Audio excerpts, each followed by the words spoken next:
All right, we are now on YouTube. So we're on Twitch, now we're on YouTube. So hopefully everybody is getting in. I just gotta get my Twitch stream verified here real quick, which it is now being verified, which is good. And stream manager. All right, cool. So that's good. We got that on there. And we're on that. So hello to all of you that are out there watching. I'm going to create my new episode in Anchor, and hopefully I won't have issues I've had the last couple times I've used Anchor, which is part of the reason why we're kind of a little messed up with the recording schedule, but we'll kind of forego that. So I think everything is good to go, and everything's working. So that's always a plus. So we will start the episode. Hey, everybody, this is Bobby here with the Crew Chiefs Corner podcast coming to you guys with another episode. Sorry that we had to kind of split this episode up a little bit. The last couple episodes, actually. We've been having some issues in our app that we use to record the podcast, which is part of the reason why we haven't been doing the live streams either. But today I'm attempting to do the live stream. I'm attempting to do a full episode. So we'll go from there. But we have lots of stuff to talk about. We're going to talk about Homestead, Miami. So we'll go back a couple weeks in time and talk about that race. Then we'll get you guys caught up on the happenings out at Las Vegas. And then we will talk about some 2021 news and all kinds of stuff. But what we're going to do when we're going to get started. Usually in this, I just kind of go over what the episode's going to be about and things like that.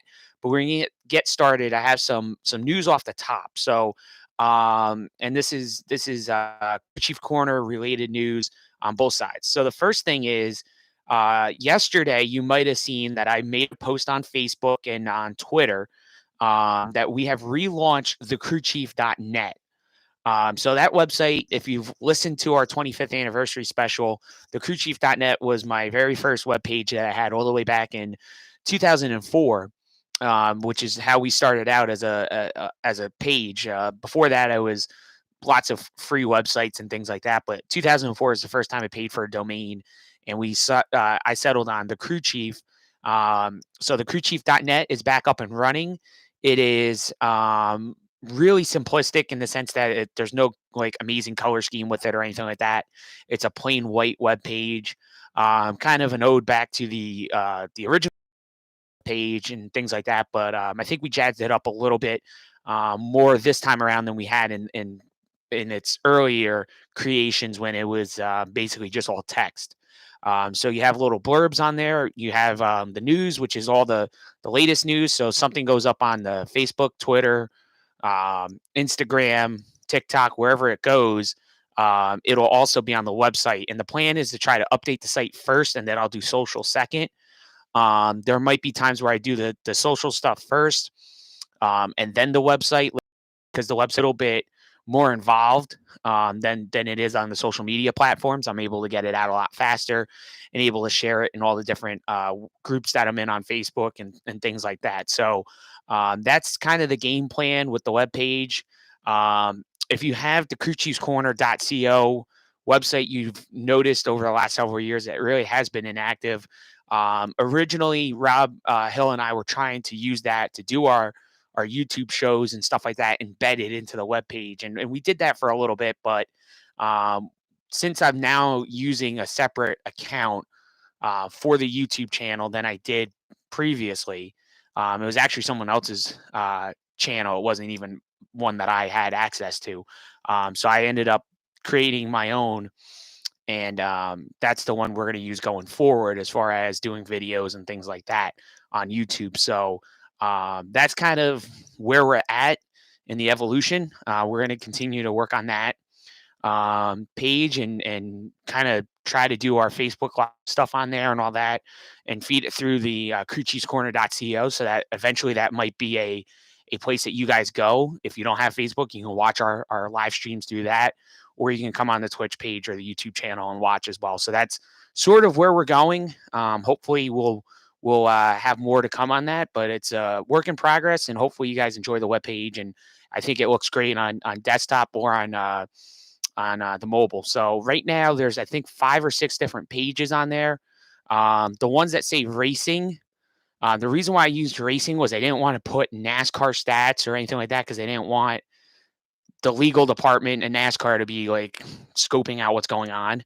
Um, I think in the past I've been told not to call out NASCAR right on the name of the page or anything like that. So that's why it says racing stats or racing standings. That way, there it's kind of generic in that sense that they're not going to come after me for using their name or something without the trademark logos and all that stuff on it. So um, what I'll do is that page will get updated every week.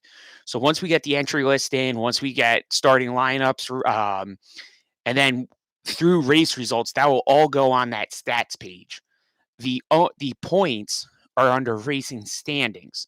So you go on the racing standing page, you'll see all the driver and owner points for all 3 national series. And what I'll do is I'll update them as races happen. So like the points report for Las Vegas is going to stay up for this week for the trucks because they're not racing there. But I'll take down the ones from for the Cup and the Xfinity Series from Las Vegas once the race happens this weekend out at Phoenix.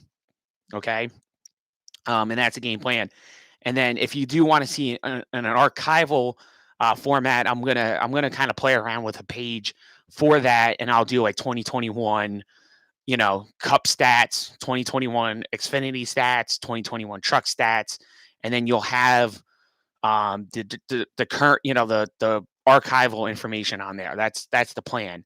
The other thing I really liked is I'm back again with GoDaddy. This is kind of like the second time around. The first time around, I used it. It was kind of not intuitive as it is now. They've really made it a lot more simplistic. I like the way the page looks. I like the way it all kind of works out for me. They also made a PDF viewer, so I can actually download the PD or upload the PDFs right to the page, which is a game changer for me because previously I've had to actually screenshot all the stuff off the NASCAR media page on my smartphone. And this year has been crazy because I have to actually use the laptop to accomplish this. Download it on the laptop and then use the laptop to save it into my iCloud, which then I'm able to go in and take a screenshot and post it up on the social media. So that was kind of like one thing I was kind of happy that GoDaddy did was make this process a little bit simpler for me, and it makes it a lot easier when I do my uploads on the page, because now I can use my phone to update the website, which was very hard to do even as soon as 2 or 3 years ago. So props to the folks over at GoDaddy for making the web pages a lot easier to manage. Probably the easiest I've ever had ever. So, I think that's going to make my life a lot simpler too. We also have cup paint schemes on there. We also have Xfinity and trucks. I know the cup schemes we only have one on there right now. I kind of did it just to hold the placement. I don't plan on right now breaking it to different pages. I think I'm just gonna kind of leave it as one page, and what we'll do is I'll put the caption in on what those schemes are, so that you'll know, like when you click on it, like, okay, this scheme ran at Daytona, this one ran at Atlanta, something like that, so you guys know where it came from, and also the sources where it came from. Was it Rick Ware Racing or who it came from? Because I believe in giving credit to where credit is due. So that's what we'll do there as well. And more to come. I mean, I think, there's definitely the sky's the limit when it comes to this. I don't really have a set thing in stone on the webpage. This is a rough idea of what I want to do. There is going to probably be some kind of article piece to this. I do want to get into that again. I used to do that quite a bit when I was working at Suite 101 in the mid 2000s. That's kind of a little bit of what I did. So I want to kind of get back into that, but that's a project for down the road. That's when I have a little more free time on my hands right now. I'm juggling a lot of different things, so I kind of want to stick to just the straight news and the podcasting and all the stuff we've been doing, and kind of do that. But I think the articles and opinions and all that stuff will come in time, and we'll go from there. But really excited. If you haven't checked it out, the crewchief.net is the new home for the silly season news. And I'm really, really excited about it. I think it's going to be a fantastic addition to our already great platforms that we use on social media. You guys know that I really think that social media is the way things are going, but I think having a web page is important. Obviously, other guys have them, like the Toby Christies of the world, Jayski's. Everybody knows Jayski. And I've been out of the game a little while on this was a great time to jump back in. I felt like this was another part of the evolution of the Crew Chiefs Corner branding.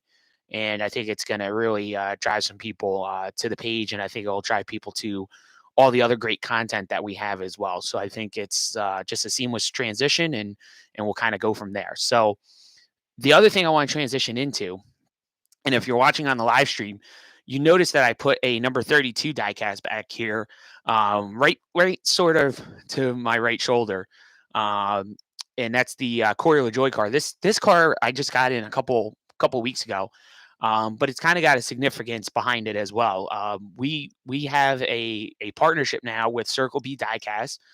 Brent Powell and Ladonna own Circle B, and they still have their warehouse business as Plan B sales. So we're partnered up with them. The cool thing for you guys as fans is anytime you use my promo code Crew Chiefs Corner, you will get free shipping on any U.S. order over $20. So you just use promo code Crew Chiefs Corner. There's no apostrophe in it. It's all lowercase except for the three C's.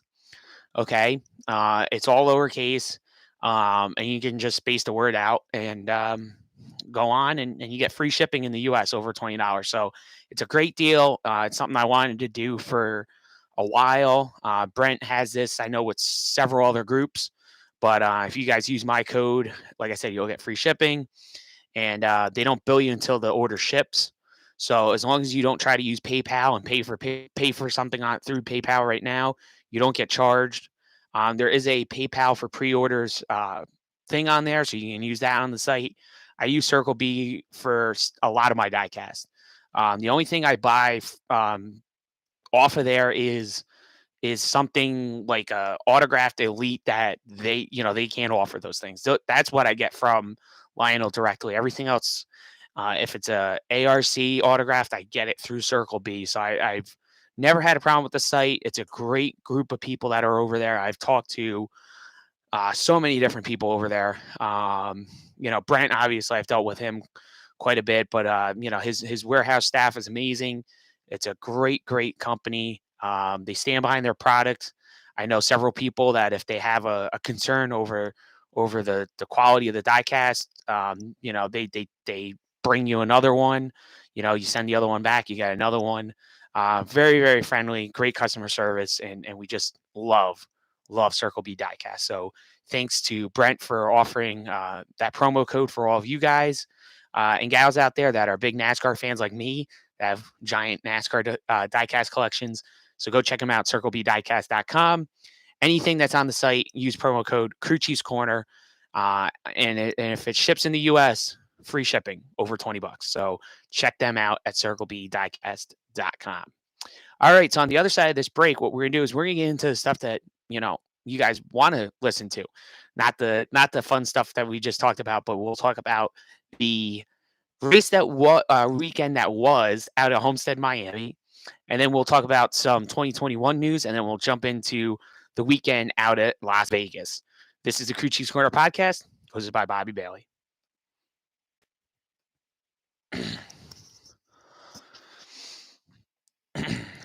All right, so hopefully this did not add too much to the problem here. So I'm going to say off of this is not recording. This is only recording on YouTube and Twitch. the problem with Anchor. Sometimes the longer the clip is, the harder it is for it to upload to it. So hopefully, I think I figured out what the issue is, but we'll see. Because I was trying to last week, honestly, I was trying to do the Daytona recap and the race out at Homestead, Miami. I was trying to do those two races together on purpose, and then once we got to Vegas, we'd be able to go back to sort of one race a show. But unfortunately, it just I had a problem with it, and I was sort of up against a time crunch as well. And I was just like, you know what?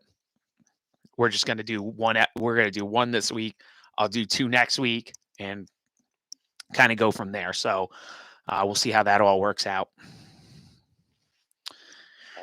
So while it's still updating, if you guys have any questions, whether you're on Twitch or on YouTube, fire away. I know sometimes in the past I've gotten questions that have nothing to do with NASCAR, so please keep them NASCAR related as much as we can. Sometimes people ask me about random stuff like couches or movies or something. So if you have any questions, I have both chat rooms up right now on YouTube and on Twitch as well. So you can fire away.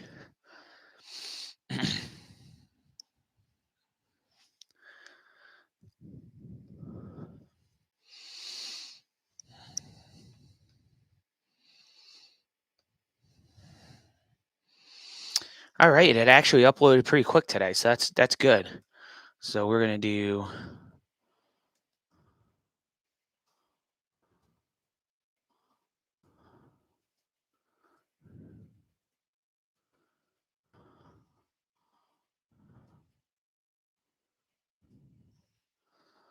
Cool.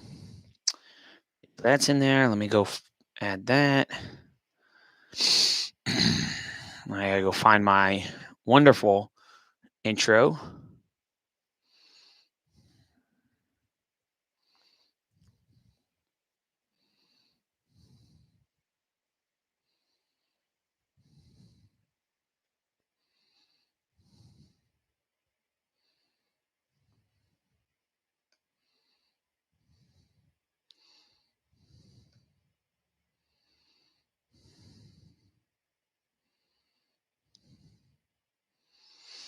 And if you notice the camera gets tilted up, it's because this is not on a solid surface. So it does the laptop does get kind of tilted up as I lean on it with my hand here a little bit. There we go. That's what we wanted. And come on.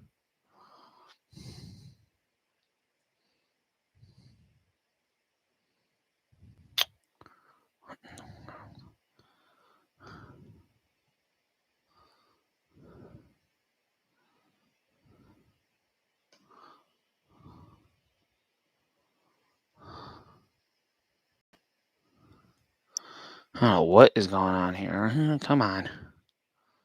There we go. Nope. There we go. All right, cool. Let me go grab one of my transitions here.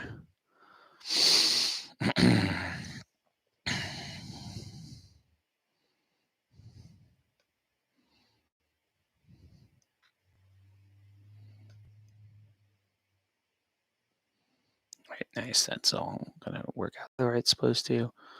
And now we'll go back.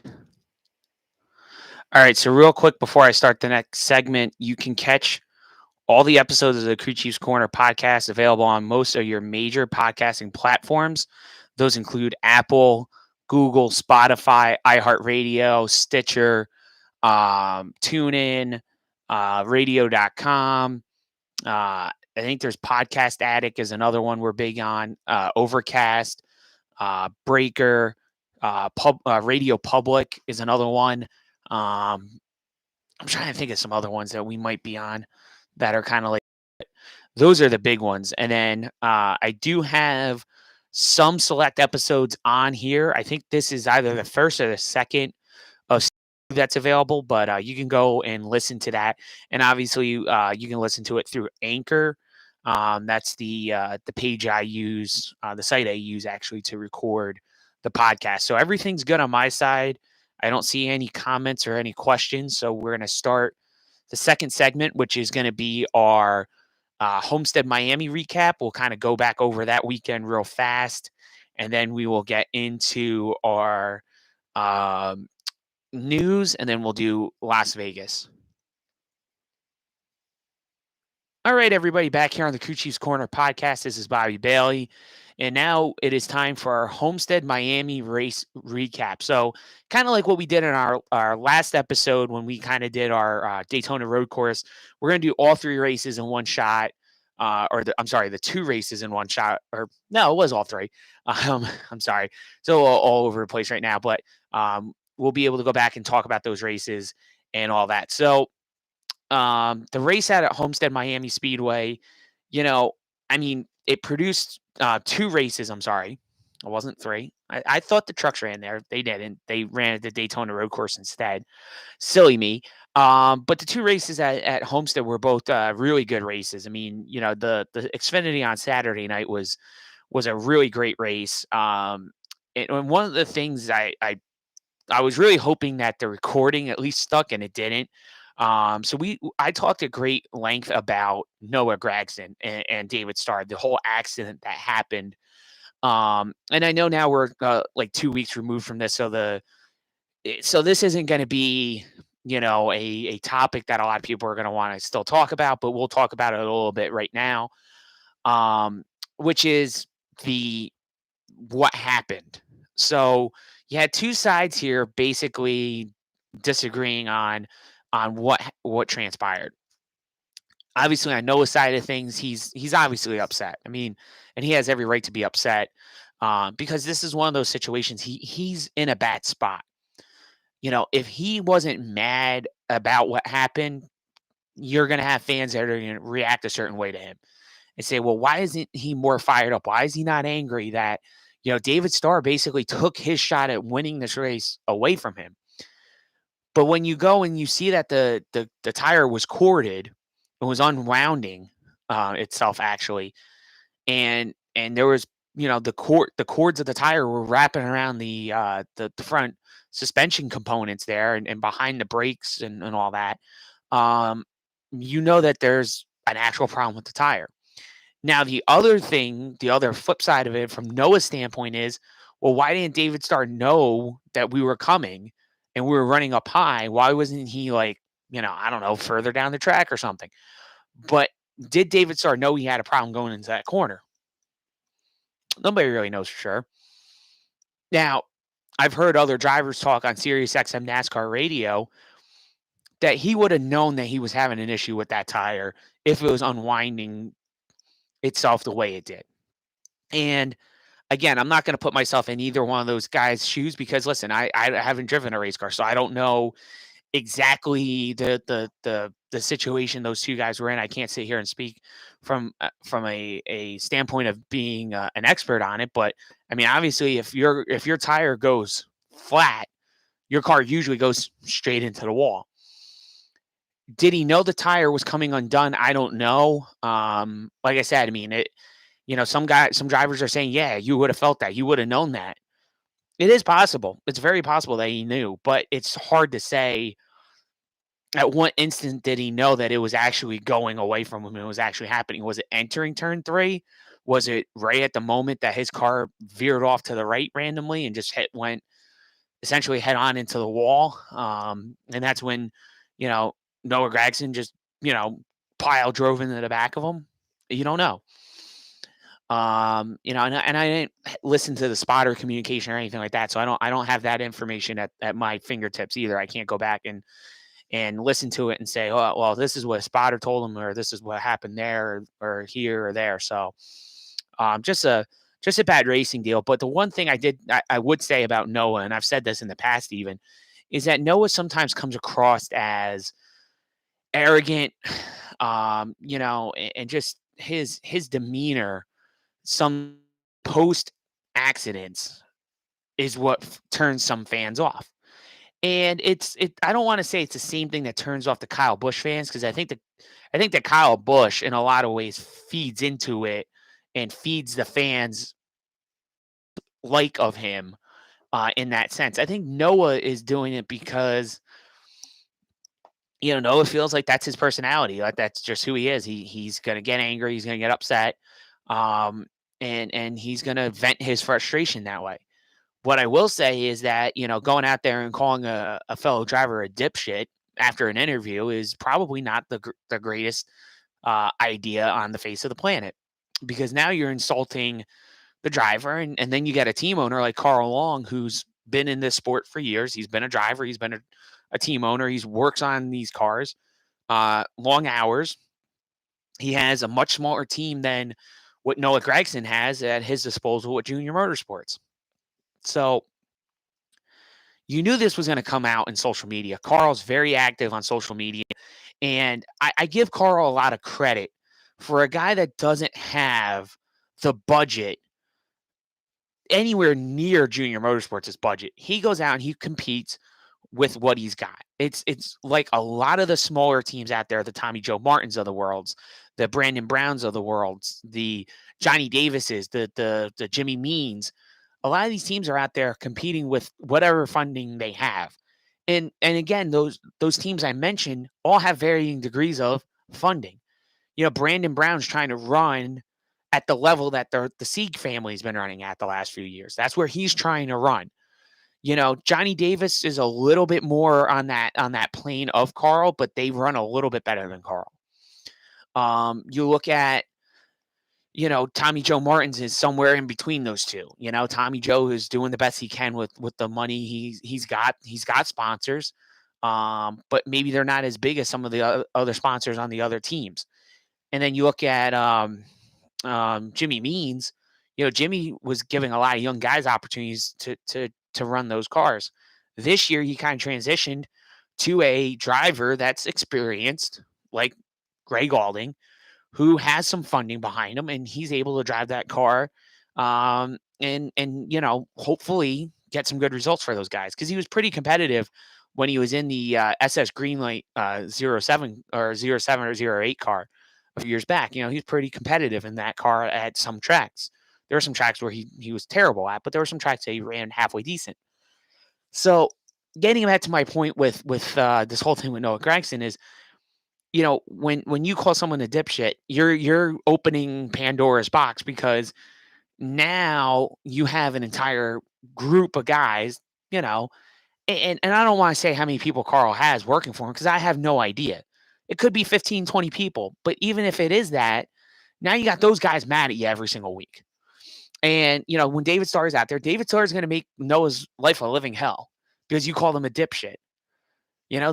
David Starr might be the hardest car on the track for Noah Gragson to pass the next few weeks, because he's mad at him still. You're calling this guy a dipshit for what? For having a tire go down? I mean, what does that make Noah when he goes out and wrecks guys just for the sake of wrecking guys? Does that make him a bigger dipshit? I mean, I don't know where you draw the line. And I think that's where Noah has got to kind of get that calmness about him. But the other thing I don't want people to take away from this and being like, well, Bobby, you're mad about the guy having a personality. I want these guys to have personalities, but these guys also got to understand that they got to race with they got to race with each other every week. This is not just, you don't just go out there and say, these guys don't belong on the track. They're dipshits. They're all this stuff, and not expect there to be a consequence. Because guess what? There's going to be a consequence. There's going to be a situation now where Noah Gragson is going to need to pass David Starr to win a race or something, and David Starr is going to remember it, and he's going to make his life hell. But I don't want Noah to go and jump on there and get mad at him that he made his life hell, because you just referenced the situation here at Homestead Miami Speedway, and you'll know it. But we'll see. Not the first time, not the last time I expect Noah Gragson to get into a situation like that. And on the flip side of things, too, is Noah had a huge lead. This is not like Noah was battling for the win. It was him and the guy in second, which was Myatt Snyder at the time. It's not like Myatt was right on his tail and it was like, they were half a car length apart or something like that. This was a situation where Noah Gragson had a several second lead. He could have lifted a little bit. He could have slowed down a little bit, saw that David Starr was having a problem, could have gotten down low and passed him and not had an accident. And it would have won him the race even if the caution came out for David Starr, he still would have been in the front spot. So, at some point in time, you got to realize that sometimes you just you don't have the rabbit's foot in your pocket, and it happens. But I think the maturity will come with time with him. Hopefully, he'll realize it before he gets in the cup because when he gets in the cup, it's going to humble him pretty quickly. Because I just wonder what equipment he's going to be able to get into because he's not going to get a seat at Hendrick unless something dramatic happens. And I just don't see how else he's going to get a cup seat, unless something like if Kurt Busch retires and that's who Ganassi really decides that he wants to put in a car is Gragson. I mean, I would not believe how those meetings would go with Gragson and Ross Chastain every week. That would be a dynamic duo of all time right there. Two hard-headed, tough to pass guys on the same team. That would make one hell of a combo. But and not to take away from Myatt Snider, a big win for that young man. A big win for RCR. I mean, let's face it, RCR, Tyler Reddick gets into the Cup car, and last year the 21 program on paper looked like it was going to struggle because you had two young guys that had zero experience in Xfinity and Myatt Snider and Anthony Alfredo, and both of them performed amazingly well. Alfredo, I would have thought Alfredo would have been the favorite to get that car full time.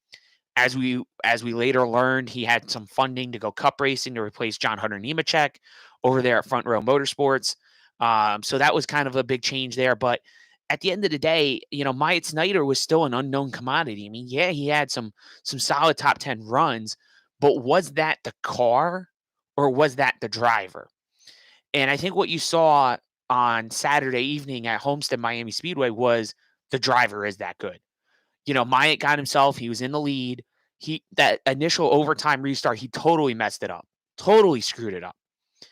Then he got to that second overtime restart, and he nailed it, and he had everybody covered. And that's what it takes. And he beat Tyler Reddick straight up. Reddick had a shot at winning that race, and he turned around and he beat Tyler Reddick, who ironically is the car that he's driving the 2 car, which Reddick drove 2 years ago to a championship at that very track. And here's Myatt Snider coming back and winning that race. So that was a big win for Myatt. I think that was a big win for his confidence. I think that was a big win for RCR because, that team didn't win a race last year. And, I'm sure there's some question marks for Myatt coming into this year. Is this team going to get me a race win? Am I going to be able to compete with the playoffs because of how competitive this 2 car is and how wide open the Xfinity Series is this year? I know a lot of people are saying Austin Cindric's going to be the champion at the end of the year, and he probably will be. But it's who's going to fill the Chase Briscoe shoes? Who's going to fill, who's going to fill those shoes? Is it going to be Justin Allgaier? JRM has struggled tremendously these first few weekends. I mean, this has been probably their worst start to the season in their team's history by far. And you look at when are they going to get on the right track? When are they going to start winning races? Cindric has won a couple races already. So he's going to be good. Brandon Jones had some tough luck. Daniel Hemrick, here's a guy in Daniel Hemrick who had a shot on that last restart as well to win this race. And you look at Hemrick, and I've said it before, it's when is this guy going to win a NASCAR race? He's been in all 3 series. Obviously, I think the Cup deal was a raw deal for him, but I think it was a good learning experience. I think he learned a lot about himself in that role. But being that when he came back into Xfinity, he jumped into a junior motorsports car, which by all accounts should have won a race, with either driver, either him or Jeb Burton. But they both sort of didn't get that opportunity to win. And you look at what's going to happen, with Daniel Hemrick this year. Is he going to win races? Brandon Jones has been competitive, but has had some rotten luck early in the season. So, he's going to be in contention to win. Ty Gibbs, how many wins is Ty Gibbs going to steal from these guys now? I mean, he goes out and wins in his first race, as we talked about in the last episode. So the playoffs are going to be hard to get into this year in Xfinity, and I kind of alluded to it in last week's episode. It's going to be harder this year than it was in years past. Guys aren't going to be able to point their way in this year like they were last year, because when you have, Austin Cinder's going to win races, and it's how many multiple wins does he end up with? Does he end up with 8, 9, 10? Do we see Justin Allgaier go rip 3 or 4 wins off in a row? Do we see Brandon Jones go out and win a few races? Does Daniel Hemrick? So then that puts the pressure on the guys that have point their way in the last several years.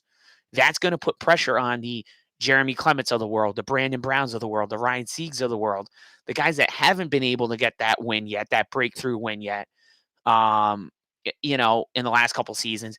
Are they going to be able to point their way in, or are they going to have to get desperate at a race and try to go out and win one? And that's where the kind of the pressure goes.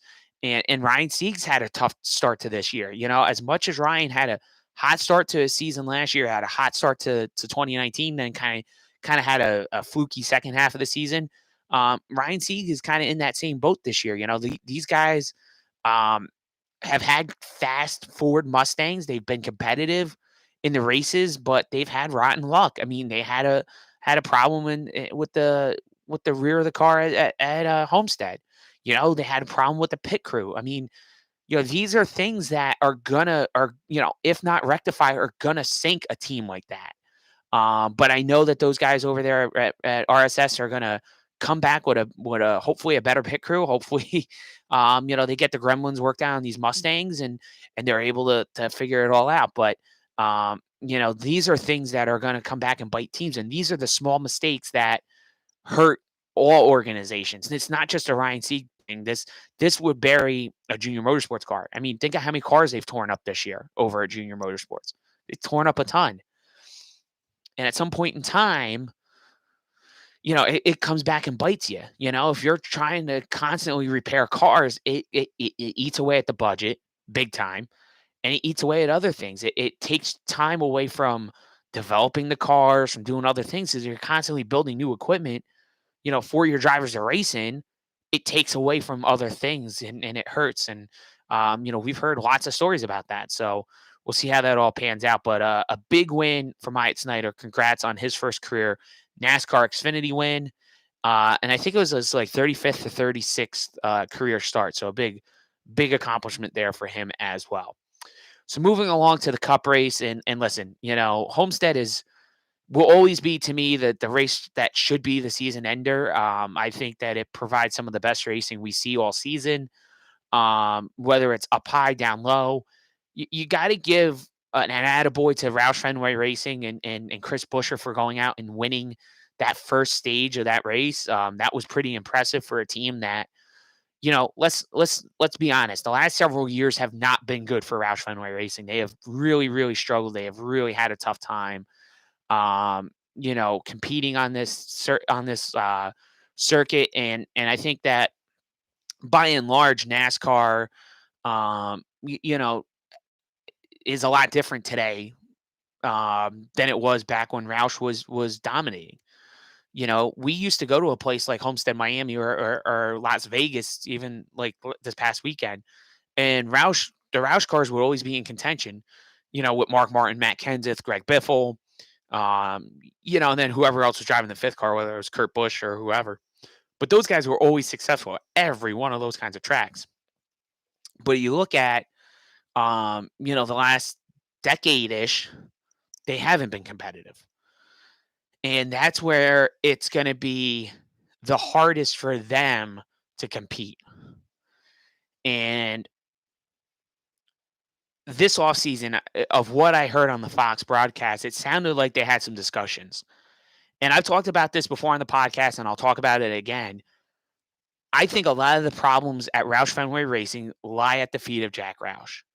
And I think Jack's done a tremendous amount for the sport. I think he's obviously he's a Hall of Famer for a reason. But I think at some point in time, you have to realize when it's time to let go.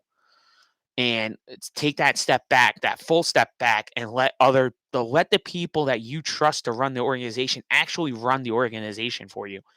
And I think that we're at that crossroads there. And hopefully this offseason, that's what Luke Lambert and that's what Scott Graves was alluding to, that they were able to turn that page when Jimmy Fenning took over the competition side of Roush Fenway Racing, because it needed to happen. Roush has had a lot of different people in different roles. I remember they brought over Kevin Kidd. He was with Gibbs, and that was supposed to be the fix, and it really wasn't. And I think some of it too is Kevin Kidd wasn't able to do everything he wanted to do at Roush. I think Jack was like, no, no, no, this is how we do it, and that's that.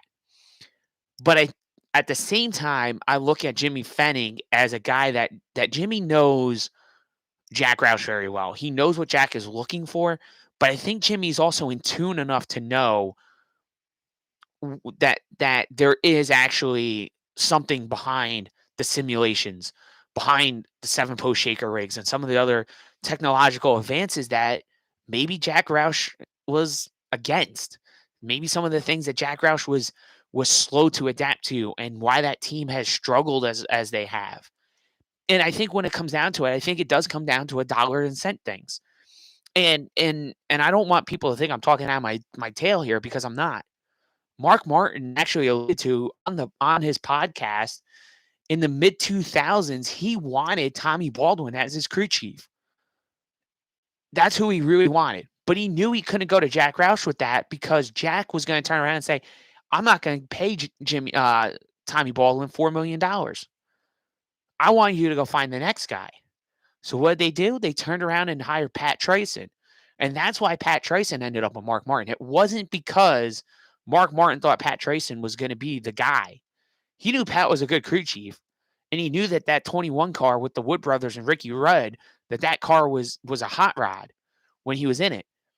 But what he also knew is that he couldn't get Tommy Baldwin out of Ray Abraham or out of Bill Davis Racing, wherever he was at the time, because he wasn't going to get paid the amount of money he was getting paid at that when he was with Ray. He just knew that wasn't going to be feasible for Jack.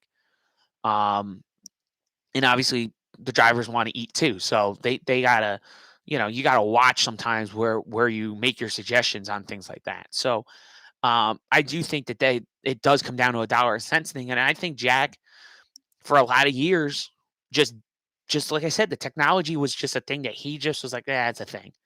It's just it's a fad. It's gonna die off. There's nothing like human touch and human interaction and all that stuff with the stuff. But I think as it's evolved, as it's changed, I think Jack has now maybe hopefully started to realize that it is a different world. It is a different NASCAR that you're competing in. And in order to evolve with it, you have to be open and willing to allow that change to happen. And I hope that this is the start of the right direction for this team. But it was definitely a step in the right direction at Homestead, and we'll see how it all pans out for him the rest of the season. But that was a big stage win. And then, you sort of had the comers and goers. So after the first stage, Buescher kind of was okay in the second stage, but by the end of the race, they were not a factor.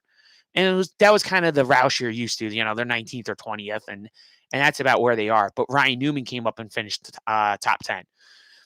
The race itself, I just, you could have been all over the map with this race. Denny Hamlin had a good car, and Denny's a guy that, most weekends, he's going to factor in. He just, he was good, but he wasn't Denny Hamlin Homestead good. So he didn't have, he also got caught speeding on pit road like he normally does, and that kind of took him out of contention. William Byron was not a guy I would have expected to win this race, especially because he has Rudy Fugle as his crew chief. Now, I'm not saying Rudy's a bad crew chief. I'm just saying that this is their third or fourth start together on the Cup side of things. They go out and win the dang race. I mean, that's incredible. That is an amazing accomplishment. Kudos to the both of them. It's Byron's second career win. It's Rudy Fugle's first win as a Cup crew chief. And I think it says a lot. I think it says a lot about the health of the Hendrick organization. I think it says a lot about Rudy Fugle as a crew chief. I also think a lot about the driver crew chief combination and why that is so important. Just like when we talked about the Adam Stevens, Christopher Bell move, I think this Rudy Fugle, William Byron deal is going to be the underrated driver combo that changed hands this offseason. I really think that this was an underrated move. I think this was a brilliant move by Rick Hendrick and Chad Knaus and those guys over there at Hendrick there in Concord. I think that was a smart move, a possible, definitely a race winning move. But I don't think this is the last we see William Byron in victory lane this year. So a big win for the 24 team at Homestead, Miami. So what we're going to do is we're going to take another break.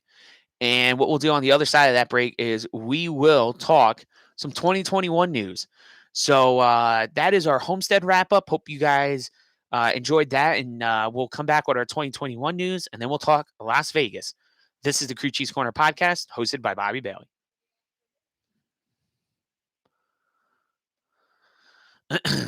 All right, so we're going to let that now kind of marinate a little bit and see how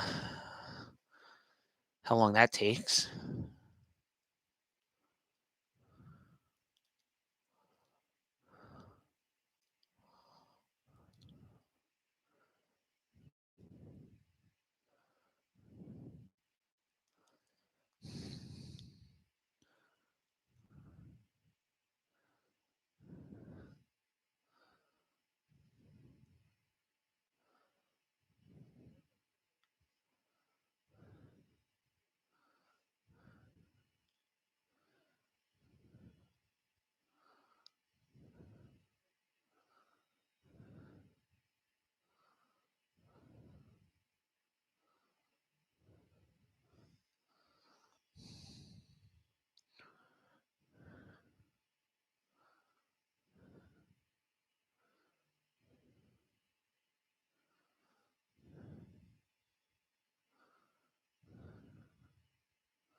So if you guys have any questions or anything, I still have the Twitch and YouTube stuff up, so you guys can fire away any questions you have that are NASCAR related.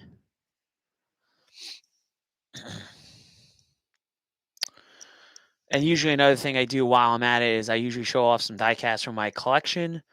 So we'll get that kind of going here. So this first one I'm going to show you is a car I got in a while ago. It's actually, ironically, a Noah Gragson car. It's his Bristol win. So this was the first ever time that Plan B sales went to victory lane. This is a dual autograph. So it's got Noah on the front and Dale Earnhardt Jr. on the back windshield. So kind of a neat car.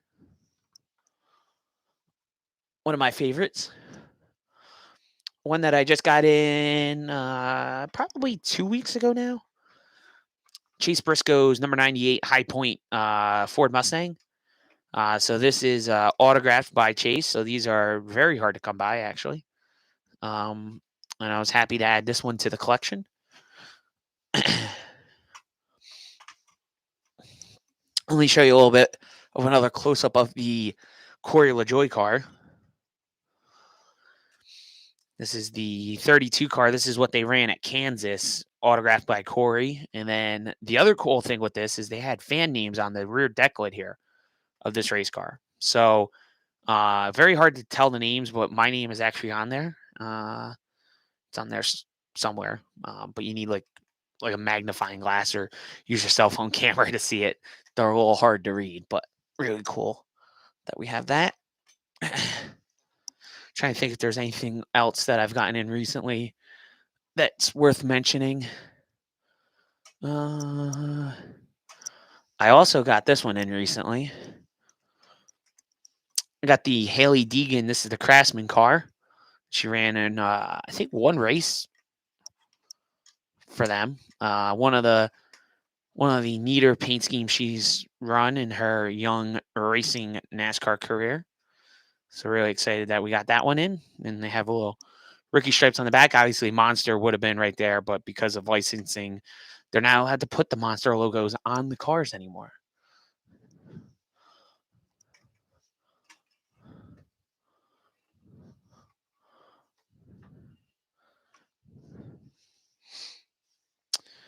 Some other cars that I just put out on display here, off to my left there. This is the Ricky Stenhouse Jr. This is the Fastenal car from 2018, autographed by Ricky. Bought this one from Plan B sales several years ago, probably about 2 years ago. They're one of their Black Friday sales.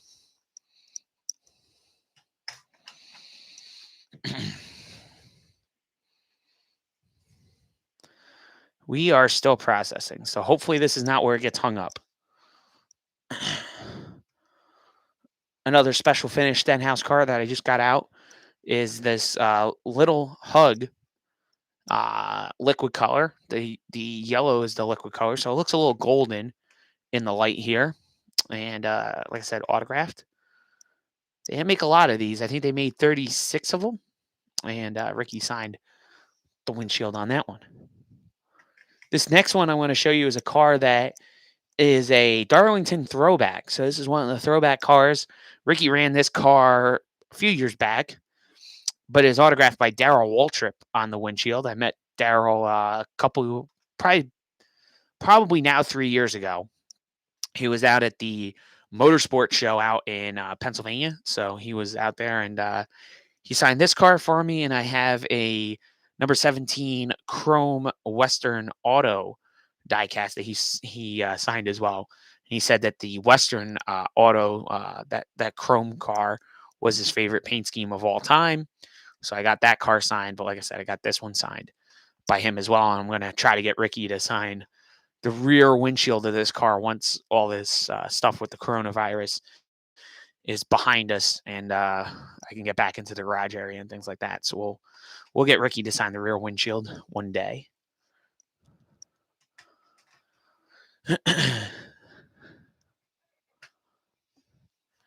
And I'm trying to see if I got anything else cool in recently. I think the majority of this I've had for a while. But see how we're doing on the progress here. Still processing.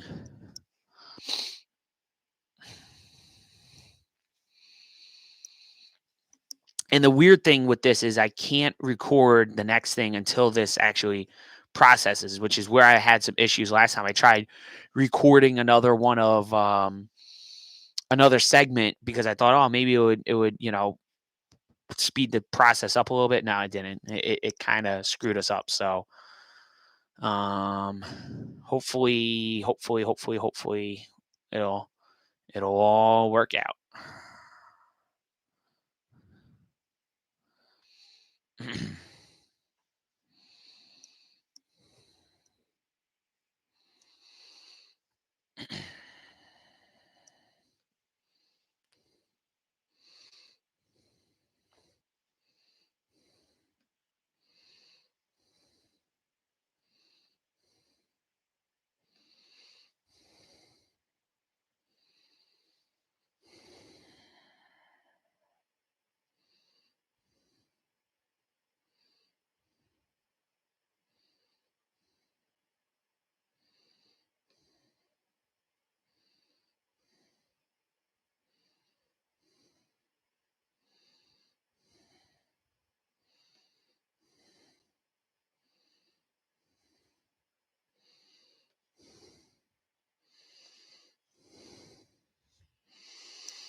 We're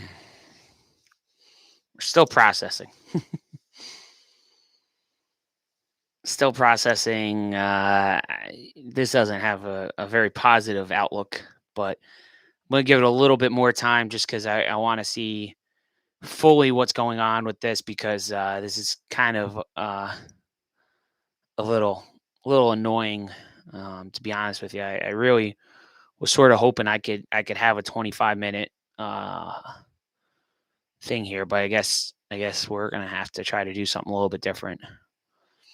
I don't know exactly what's going on. This is the second or third week in a row we've had this problem where it just for whatever reason it allows me to do like a 14 or a 15-minute clip, but if I try to go longer than that, it's kind of messed up. So I don't know if it's something I'm doing wrong. I guess I'm gonna have to go read up on it a little bit and try to figure all that out. But I'm gonna give it a few more minutes here on the live stream. Um, and what we'll do is I'll just kind of dive into the 2021 news and maybe I'll end the streams and we'll get you guys caught up on the podcast later on or something like that. But um, we had a lot of stuff come out in the last couple of weeks. Obviously, a lot of it's on the social media and some of it's on the website. So if you go to recruitchief.net, you'll be able to see all that stuff. Um, but basically, Pit Boss is going to sponsor Eric Amarola this weekend out at Phoenix. They're also going to be on the card at Atlanta. We also found out that Kevin Harvick management announced the other day that both Kevin Harvick and Ryan Preece are going to run a limited schedule in the Camping World Truck Series. So they're going to run multiple races um, between the two of them. Harvick's going to run the Bristol Dirt Race in the number 17 for David Gilliland. That is going to be sponsored by Hunt Brothers Pizza. Ryan Preece will drive two races. He's going to drive at Nashville Super Speedway with Hunt Brothers as a sponsor. And then he'll also drive the truck at Pocono Raceway with Morton Buildings as his sponsor. Harvick is also going to drive 3 Xfinity races for Stuart Haas Racing, a car number, and sponsorship will be announced at a later date. Trying to see what else we have up there.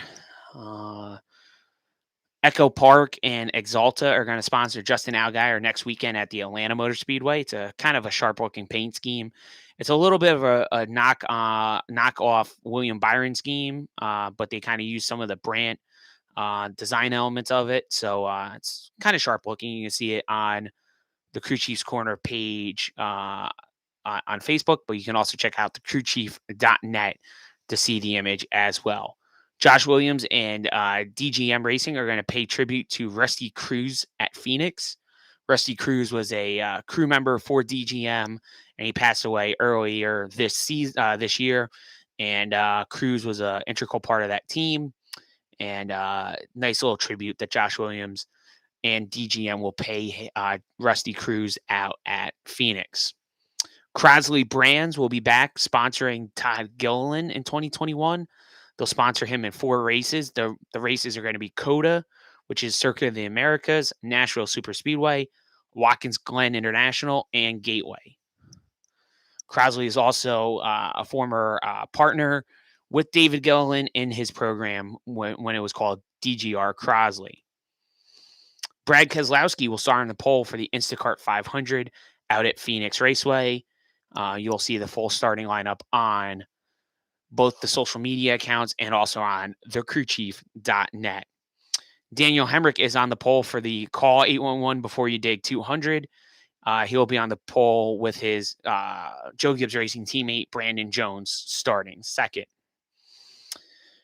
Dano Seasoning is going to sponsor Spencer Boyd for 2 races. They were on the truck out at Las Vegas, and they will also be back on the truck at Pocono with a spicy seasoning scheme for that event.